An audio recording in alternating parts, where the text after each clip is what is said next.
네, 안녕하십니까. 깐스클럽 강재훈입니다.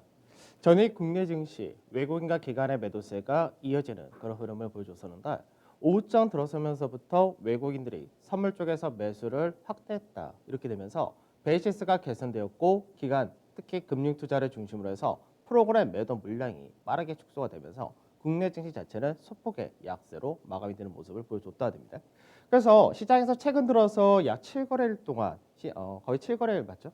7개월 동안에 왜 개인들 중심의 매수세가 나타나면서 지수 자체가 전반적으로 숨고르게 조정을 하는 그런 모습을 보여줬었는데 오늘 이제 미증시 자체가 좀 강하게 움직였고 어느 정도 모멘텀이 들었기 때문에 오늘 국내 증시가 외국인들의 매수 또는 기관에서의 수급이 개선되느냐 이 부분이 굉장히 중요할 것 같습니다. 자, 하나씩 보면서 진행하도록 하죠. 먼저 이제 지수를 보게 되면은 장중에 2,735포인트 라인대까지 내려왔다가 그 라인대에서 지지를 받았다가 됩니다. 그래서 결과적으로는 소폭의 약밥으로 마감되었고 거래대금은 15조 정도 나타냈다 되죠. 외인들의 매도세가 이어지는 흐름이 이어지고 있는데 이 부분에서 앞전 같은 경우는 기관에서의 매도도 굉장히 크게 나타났었기 때문에 개인들의 매수세 자체가 1조가 넘게 들어오는 것이 상당히 많았습니다. 물론 어제도 개인들의 매수 자체가 6천 원 이상 들어오긴 했지만 그래도 금융투자를 중심으로 한 프로그램 이쪽에서가 매도 물량이 빠르게 소진되었다. 이 부분이 결과적으로 시장에서 반등이 나올 수 있는 역할을 했다 됩니다. 그다음 선물 시장을 보게 되면 선물에선 보합으로 끝났다 되죠. 그래서 외국인 같은 경우가 선물에서 매수를 했다가 되는 모습인데 제가 또 어저께 이 부분을 수정을 또 안 했네요. 그래서 외국인 같은 이게 어떻게 되냐면 외국인 같은 경우 3,678계약을 매수를 했다가 됩니다. 매수를 해가지고 누적순 매수가 이제 6,200계약까지 늘어났다 된 거고요. 베이시스 같은 경우는 마이너스 0.63%까지 축소가 되었다 되죠. 그래서 실제로 만기일날 베이시스가 끝날 때 무렵이 마이너스 0.75였었고 금요일 같은 경우가 베이시스 0.4% 전후까지 축소가 되면서 대규모의 프로그램이 들어왔었고요. 그 월요일 같은 경우가 베이시스가 다시금 마이너스 0.8% 전후까지 벌어졌다가 이제 어제 오후장에 베이시스 0.6% 전후까지 들어오면서 프로그램이 축소되었다 됩니다. 그래서 실질적으로 베이시스 자체가 0.6% 전후 이 정도가 축소가 된다면은 시장에서 금융 투자를 중심으로 한 프로그램 매수 들어온다. 이렇게 보시면 되겠습니다. 그다음 코스닥 시장인데 코스닥 같은 경우는 소폭의 강보합으로 마감이 되었고 거래대금은 15조 4천억으로 거래소나 코스닥이나 거래대금이 비슷하다가 됩니다. 그래서 최근 들어서 거래대금 자체가 양시장 합쳐서 30조 정도의 거래대금이 형성되어 있기 때문에 상당히 많은 거래대금이 나타난다가 됩니다. 수급적인 부분에선 외국인과 기관이 약 700억씩 정도의 소폭의 매도를 했다가 됩니다. 자, 해외 증시인데 어제 중국 같은 경우는 경제 지표 발표했었습니다. 그래서 중국은 경제 지표에서 산업 생산 같은 경우는 전년 대비해서 7% 정도 상승을 나타냈다 됩니다. 그래서 예상치에 부합하는 그런 결과가 나타났었는데 내용을 보게 되면은 20개월 만에 최고치에 도달했다라는 부분도 있지만 친환경 자동차라든지 그리고 반도체 관련된 직접 회로 이쪽에 대한 생산이 굉장히 큰 폭의 증가가 나타났다 되고 소매 판매 같은 경우도 이제 5.0% 정도 증가를 했다는데 소매 판매 같은 경우는 관군제가 있었기 때문에 실제로 시장에서는 기대치가 좀 높았던 그런 케이스였습니다. 그래서 컨센서스가 5.2%였는데 그보다는 조금 낮았다 이렇게 된 케이스였고 가장 많이 매출이라든지 이런 쪽에 증가가 나타난 쪽에 화장품과 보석 그리고 통신 장비, 자동차 이런 쪽으로 나타나면서 내수에서의 소비 판매가 잘 나타내진다 이렇게 보시면 될 것 같습니다. 다만 증시 자체는 약밤에 마감이 되었다 되죠. 그 다음에 미증시인데 미증시 같은 경우는 장 초반에 역시 또 왔다 갔다 하는 변동이 좀 있긴 했었는데 결과적으로는 전체적으로 1%대의 상승으로 마감이 된 모습이었습니다. 우선은 애플이 시총 1위 종목인 만큼 영향을 크게 나타낼 수밖에 없는데 우선 내년 상반기 아이폰 생산량을 약 30% 정도 추가로 더 증가시킬 거다라는 부분을 부품사에다가 요청을 했다가 됩니다. 그래서 애플의 주가가 5%대의 상승을 보여주면서 지수를 끌고 올라가는 그런 흐름도 보여줬고 그 다음에 이제 추가 부양책 협상을 이제 우리나라 시간 새벽 6시에 다시 재개한다 이런 식으로 발표를 했기 때문에 여기에 따른 기대감 그래서 이번 주 안에는 타결을 볼 것이다 라는 기대치를 높여줬다는 부분이 미증시의 전체적인 강세를 보여줬다 됩니다. 다만 이제 유럽에서 대형 기술주에 대해서 규제를 한 법안을 만들었다 된다. 이 부분이 이제 페이스북이라든지 아마존이라든지 이런 대형 기술주에 대해서는 상승을 제한시키는 효과를 보여줬다 되고요. 그다음 성향을 보게 되면 최근 들어서 성장이냐 가치냐 이런 부분이 약간 무색할 정도로 동반해서 같은 상승과 하락을 보여주고 있다 이렇게 되는 기세인데 전체적으로 성장이라든지 가치 전부 다 상승을 보이는 모습을 보여줬다 되죠. 특히나 중소형 쪽에서가 상승이 굉장히 또 강하게 나타나는 흐름을 보여줬기 때문에 시장에서 종목별 흐름이 훨씬 더 강한 흐름을 보여줬다 이렇게 보시면 되겠습니다. 그래서 에너지라든지 산업재, 여행, 카지노, 유틸리티, 소재, 자동차 부품, 금융까지 해서 거의 대부분의 전 업종이 상승으로 마감이 되는 모습이었습니다. 그다음 변동성 지수는 이제 25선이라는 자리대를 그 전날에 저항으로 인식을 했었는데 어제 같은 경우는 다시금 떨어지면서 22.89로 마감이 되었고요. 유가는 47.6불까지 다시금 올라오는 모습을 보여줬다 됩니다. 그다음 MSCI 코리아인덱스도 역시 상승을 하면서 82.5까지 올라왔고 달러 인덱스는 좀 더 내려오면서 90선 중반까지 떨어졌다 됩니다. 그리고 원달러 환율 같은 경우는 어제 같은 경우가 장중에 1094원까지 올라가는 흐름을 보여줬었는데 다시금 1090원 이하로 내려왔다가 되겠죠. 자, S&P 지수 한번 보도록 하죠. S&P 지수를 보게 되면 동일합니다. 상가 패턴을 돌파를 하면서 상승 추세를 전환시켰고 그리고 나서 채널 패턴에서의 상승폭을 뽑아가는 과정. 그렇기 때문에 이번에 상승이 나오게 될 경우는 이 채널 패턴 안에서의 마지막 3단 상승형 이렇게 나타날 수 있는데 이 부분이 상단 자리까지 나와줄 수 있느냐 이 부분입니다. 그래서 하단 자리에서는 지지를 했다가 됐고 이 상단 자리가 3,750포인트 전후 이렇게 되기 때문에 하나 정도 더 나타내 줄 수 있을 것이냐 이 정도가 될 것 같습니다. 그래서 기존의 전망 동일하다가 되겠죠. 그 다음에 나스닥 지수입니다.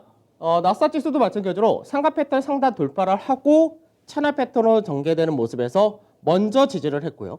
그러고 나서 반등이 나오면서 앞전에 고가 라인대 근처까지가 왔다가 어제 같은 경우가 앞전에 고가 라인대에서 마감이 되었다 됩니다. 그래서 마찬가지로 12,750포인트라는 자리대까지가 역시 가능하다 이렇게 보는 관점 동일하다가 됩니다.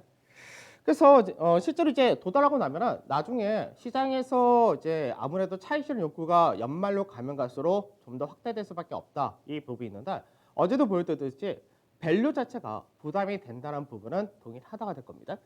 자, 어제 시장 보도록 하죠. 어제 시장을 보게 되면 지수 자체는 소폭의 약세로 마감이 되었다가 되죠. 그래서 대형과 중형 거의 다 비슷하게 상승과 하락 나타내줬다 비슷한 모습이었고 시장 자체가 업종별로 상당히 많이 나타난 흐름을 보여줬다 됩니다. 그래서 손해보험 같은 경우는 실손보험에 대한 인상 이 이슈가 강세를 보이는 흐름으로 전개됐었고 기계 쪽에서가 좀 강한 흐름을 보여줬는데 그동안 시장에서 약간 소외를 받았었던 방산 중심의 기계 업종이 강세를 띄었다 되고 건자재 역시도 어저께는 강세를 보이는 모습을 보여줬습니다. 반면에 철강이라든지 건설 그리고 제약 음식료 이런 쪽에 대해서는 또 매도가 나타난 모습이 있었는데 많이 올라간 쪽에 대한 차익 실현이 나타났다 정도 이렇게 보시면 되겠습니다. 자, 수급을 바로 보도록 하죠. 수급을 보게 되면은 이게 LG 디스플레이가 어제 같은 경우는 외국인과 기관의 동반 매수가 강하게 들어오면서 상승을 강하게 나타내줬다 됩니다. 우선은 LG 디스플레이는 앞전에도 자주 말씀드렸었는데 이제 어제 같은 경우는 시장에서 이제 애플에 대해서 이제 LG 디스플레이가 좀 더 이제 매출이 많이 늘어날 것이다 이런 전망이 좀 있었고 그다음에 2차 전지에 대해서가 매수가 들어갔고요. 삼성전기 그리고 하나금융지주, 두산피어스, 힐라이공스, 삼성화재, 하나에어로스페이스 이런 쪽에 대해서가 매수가 들어왔다 되죠. 그래서 보게 되면은 이제 앞전에 잘 보이지 않던 종목군들이 하나씩 나타나기 시작하는데 하나에어로스페이스도 꾸준하게 외국인의 매수가 들어오는 케이스 이렇게 보이고 있고 한국타이언테크놀로지도 마찬가지고요. 힐라홀딩스라든지 HMM이라든지 이런 쪽으로도 매가 들어온다 됩니다. 그래서 외국인 같은 경우는 앞전에 말씀드렸듯이 종목을 점점 더 많이 사고 있다 이렇게 보시면 될 것 같습니다. 그다음 매도를 보게 되면 매도에서 여전히 똑같은데 삼성전자와 삼성전자 우선주에 대해서 매도가 이어진다가 되겠죠. 그다음에 신한지주라든지 KB금융 같은 경우를 매도하면서 이제 배당 관련된 은행주들 이쪽에 대해서가 매도가 일부 나타난다고 보시면 되고 포스코도 꾸준하게 매수를 하다가 이제 매도가 조금씩 나온다 됩니다. 많이 올랐다라는 부분에서 차익 실현 나타난다 이렇게 보시면 되겠습니다. 그다음 기관에서 수급을 보게 되면 기관 같은 경우는 우선 뭐 녹십자, 현대해상, 두산 피어셀 뭐 이런 쪽으로 들어왔다 비슷한 모습인데 규모 자체가 크지가 않았다 되죠. 그래서 종목별로 매수가 들어왔지만 실제적인 규모 자체는 제한적이었다. 이렇게 된 케이스였고요. 반대로 매도를 했다라는 쪽에서는 역시 삼성전자를 중심해서 현대차, 기아차, 그다음에 SK이노베이션, 네이버 이런 식으로 해가지고 시총 상위 종목들을 중심으로 해서 매도가 나왔다 되지만 규모 자체는 어느 정도 축소가 되었다. 이렇게 보시면 되겠습니다. 자, 그래서 투자 전략을 먼저 좀 설명을 해드리자면 이번 주 마무리하자 이 전략 동일합니다. 그래서 시장에서 확인하고 움직인다라는 부분도 괜찮은데 어느 정도 올라갈 때마다 비중 축소하는 관점, 이 관점을 계속해서 12월 달부터 끌고 왔었는데 이번 주가 이제 이벤트가 많다고 했었죠. 그래서 현재 남아있는 이벤트가 이제 연준 회의와 그리고 미국에서의 선물옵션 동시 만기, 이게 목요일과 금요일 국내 증시에 영향을 미칠 수밖에 없다 될 것이고, 그 다음에 추가 부양책이 통과가 이번 주에 될 것으로 보이는데 이 부분은 오히려 호재 소멸 쪽에 무게가 실린다라고 말씀을 드렸습니다. 그래서 마무리를 하는데 그렇다고 해서 무조건 현금을 만든다 또는 인버스를 산다 이런 관점은 아니고 시장에서 어느 정도는 남겨놓지만 대응할 수 있는 현금을 만들자. 그래서 저는 5대5 정도 만든다 이렇게 말씀드렸었는데 그 관점은 동일하다가 될 것이고요. 수급적인 부분에서 외국인의 매수세가 소폭 들어올 가능성이 있습니다. 왜냐하면 환율 자체가 우선은 소폭 꺾이는 모습을 보여줬다는 것과 그리고 시장에서 MSCI 코리아 인덱스가 상승했기 때문에 거기에 따라서 외국인 매수가 소폭 들어올 가능성이 있다 정도 전망이 되고 있고, 그 다음에 금융투자 중심의 기관 매수세가 유입이 되느냐 이 부분인데 이거는 베이시스가 한 0.6% 전후 그 밑으로 더 완화가 되면 그때 프로그램 매수가 들어올 가능성이 높다 이렇게 보시면 될 것 같습니다. 그래서 약간은 업종별 종목별 차별화가 그대로 이어진다고 보셔야 될 것이고, 그 다음에 이제 12월 18일 금요일 날의 변곡입니다. 그래서 오늘과 내일 사이에 마무리하자라는 관점은 동일하다 이렇게 보시면 될 것 같습니다. 그래서 코스닥도 거의 비슷하다 정도 보시면 될 것 같고, 자동차와 자동차 부품 쪽에서가 시세가 아직까지 좀 덜 나온 그런 모습으로 보이는데 이쪽에서 강세 띄느냐 좀 더 보셔야 될 것 같고, 그다음에 상대적으로 상승이 적었던 종목군 역시 수급적인 부분도 좋아진다는 것과 그리고 상대적으로 상승을 못했기 때문에 상승할 여력이 있다. 이거는 동일하게 보셔도 될 것 같습니다. 자, 바로 추천주 하나 보도록 하죠. 그러니까 추천주가 사실 제가 깡센클럽을 하면서 종목에 대해서 특징주로 중간중간 상당히 많이 드렸었습니다. 근데 특징주로 드리다가 이번에 추천주로 갔던 이유가 뭐였냐면 날짜가 딱 12월 10일 날 이때 들었었는데 그때가 9일이었죠. 11월 9일 이때가 작년에 제가 깡센클럽 시작할 때의 날짜입니다. 그래서 1주년 기념이라는 저만의 소소한 이벤트이기도 했고, 그 다음에 사실은 제일 중요한 건 시장에 대해서 워낙에 연준 고가 못 넘어간다부터 해가지고 시장에 대한 비관적인 관점이 많았던 그런 시기였기 때문에 실제로 이제 좋다라는 걸 보여드리자라는 관점도 있었고, 그리고 연말 선물이라는 관점도 있었기 때문에 그래서 종목을 드릴 때 사실 종목을 한 번에 다 들어놓으면 선택할 수 있는 폭이 또 고민을 하셔야 되기 때문에 고민하실 필요가 없게끔 두 종목, 한 종목 이런 식으로 드렸던 건데, 실제로 제가 운영할 때도 5종목에서 7종목 정도 운영하기 때문에 그 이상의 종목을 더 드리지 않았습니다. 그래서 추천주는 이제 내일까지 해서 이제 마무리를 할 거고, 다시 예전처럼 가끔씩 종목별로 특징들도 드릴 텐데, 현재는 이제 LG 디스플레이 같은 경우가 이제 15.6%까지 올라왔다 되죠. 그래서 수정도 안 했네요, 제가. 18%가 좀 넘어왔었는데, 그래서 LG 디스플레이 같은 경우, 현대건설, 착각했네요. 현대건설이 15.6% 정도로 조금 내려왔다 됩니다. 그래서 현대건설 같은 경우도 이따가 차트상에서 자세히 설명해 드릴 거고, LG 디스플레이가 이제 1차 목표가를 넘어갔죠. 그래서 2차 목표가가 이제 18,500원. 그러니까 앞전에 지난주 금요일 날 들었습니다. 그래서 실제로 이거 이상도 가능하다 이렇게 보이고 있고, 자동차 쪽이 상대적으로 이제 수익이 좀 낮은 그런 케이스가 되는데, 자동차는 어느 정도 저 역시도 들고 갈 그런 생각이기 때문에 자동차에 대해서 비관적으로 보거나 나쁘다 이렇게 생각하실 필요는 없을 것 같습니다. 자, 종목 하나씩 설명해 드리도록 하죠. 먼저 현대건설인데, 현대건설은 사실 조금은 호흡을 길게 가져가신 것이 좋습니다. 그러니까 목표가로 제시했던 2차 목표가가 사실 지난주에 왔었는데 2차 목표가 왔다 하더라도 좀 더 시장에서 제가 마무리 안 했던 가장 큰 이유 중에 하나가 뭐냐면, 현대건설 같은 경우 주간사에서 차트로 볼 때는 장기 세기형을 돌파하고 지지 테스트를 받는 그런 과정입니다. 근데 내년 같은 경우는 이익이 확연하게 증가를 보인다라는 부분과 그리고 내년부터 코로나에 따른 영향을 최소화할 수 있는 그런 모멘텀을 가지고 있기 때문에 그런 부분을 볼 때 현대건설은 상당히 좀 강한 흐름을 보여줄 것으로 보인다. 우선 1차적으로 43,000원 전후 이 라인대를 돌파하느냐가 중요합니다.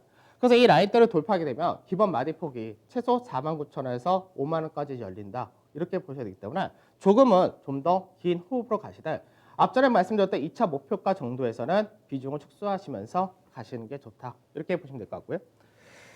그 다음에 LG 디스플레이 같은 경우가 이제 어저께 강세를 보이면서 이제 20% 가까이 올라왔다 되죠. 그래서 LG 디스플레이 같은 경우는 실질적으로 이제 두 번에 걸쳐서 말씀드렸던 건데 앞전에 특징주로 한번 말씀드렸었고 그래서 특징주로 말씀드릴 때도 16,500에서 17,000 사이 여기가 목표가였었는데 한 번 하고 나서 그 다음에 또 한 케이스입니다.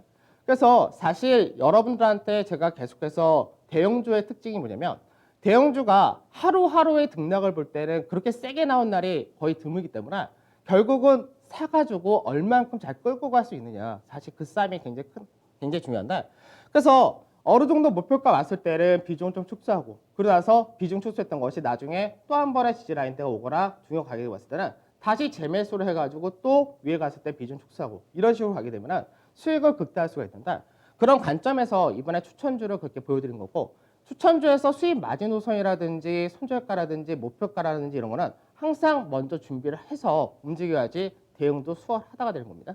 그래서 우선 LG 디스플레이 같은 경우는 이제 실적이라든지 자산 가치라든지 매력이 굉장히 높은 그런 케이스입니다. 이제 본격적으로 내년부터 아이폰에 대한 매출이 더 증가한다는 부분 그리고 OLED 업체로 변신을 하고 있는 그런 과정이기 때문에 OLED 업체로서의 재평가를 좀 받아줘야 되는 그런 케이스가 되기도 합니다. 그래서 증권사에서도 처음에는 목표 주가 자체를 굉장히 낮게 제시하다가 점점 높이는 그런 흐름을 보여주고 있는데 이제 목표 주가를 한 23,000원까지도 올려주는 리포트가 나오기 시작을 했습니다. 그래서 우선은 차트상에서 18,500원짜리 전후 이 라인대 넘어가면은 21,000원까지 열리는 구조다 이렇게 보시면 될 것 같습니다. 자, 그 다음에 현대차인데 현대차 같은 경우는 이번 상승 마디에서는 어떻게 보면은 상승이 좀 작았다 이렇게도 봐야 될 것 같은데 물론 10월 말 11월 달부터의 상승을 생각할 때는 상승폭이 역시 작지는 않지만 시장에서 이번 상승은 좀 작았다 이렇게 보이는데 우선은 박스권이라는 자리대에서 상당히 매물 소화하는 과정이 길게 나타났었고 지금 현재는 돌파하고 나서 지지를 받아주는 그런 과정이기 때문에 돌파 지지 그 이후에 추가적인 강세 가능한 그런 구조가 됩니다. 그래서 18만 6천이라는 자리대를 지지를 하게 될 경우 기본 마디폭이 21만 원 정도 열린다 이렇게 보시면 되기 때문에 그 라인대까지 여전히 긍정적으로 보셔도 될 것 같습니다. 자, 그 다음에 현대위아인데 현대위아 같은 경우도 이제 뭐 올라갔다가 좀 조정을 받았다 이렇게 되긴 하는데 현대위아는 사실 제가 내년에 가장 기대를 하는 종목군 중에 하나입니다. 근데 현대위아는 지금 현재 모습을 봤을 때는 전체적인 하락 추세를 돌파를 하고 그 다음에 매물대 돌파 지지를 받아주는 과정이기 때문에 나중에 53,000이라는 자리대를 넘어가게 되면 기본 마디폭이 좀 큰 종목이 됩니다. 그래서 59,000에서 6만 원 자리대까지도 무난히 나올 수 있다 되는데 이 라인대가 실제로는 제가 생각한 2차 목표가 가격이 됩니다. 그러면 왜 현대위아는 이제 자동차 업종 중에서 최근 들어 현대위아가 어떻게 보면 만도라든지 다른 거에 비해서 상대적으로 약하다 될 수 있는데 최근 들어서 발표한 현대차 그룹에서의 보스턴 다이나믹스의 인수한 부분 이 부분을 사실 잘 따져야 됩니다. 그러니까 현대차 그룹은 지금 현재 장래 계획 자체가 어떻게 잡혔냐면 단순히 자동차 회사 이걸 벗어나서 모빌리티 기업으로 바꾸려는 그런 흐름을 보여주고 있는데 이번에 보스턴 다이나믹스에서 인수한 로봇 산업이죠. 로봇 산업에서 대부분 소프트웨어 쪽에서 굉장히 강한 그런 회사인데 소프트웨어가 강한 회사가 실제적으로 앞전에 구글이라든지 소프트뱅크 이런 데서도 인수했다가 포기를 했던 가장 큰 이유가 뭐냐면 하드웨어적인 부분에서 생산할 수 있는 능력, 즉 시너지 효과를 발휘할 수 있는 그 기업이 없었다는 겁니다.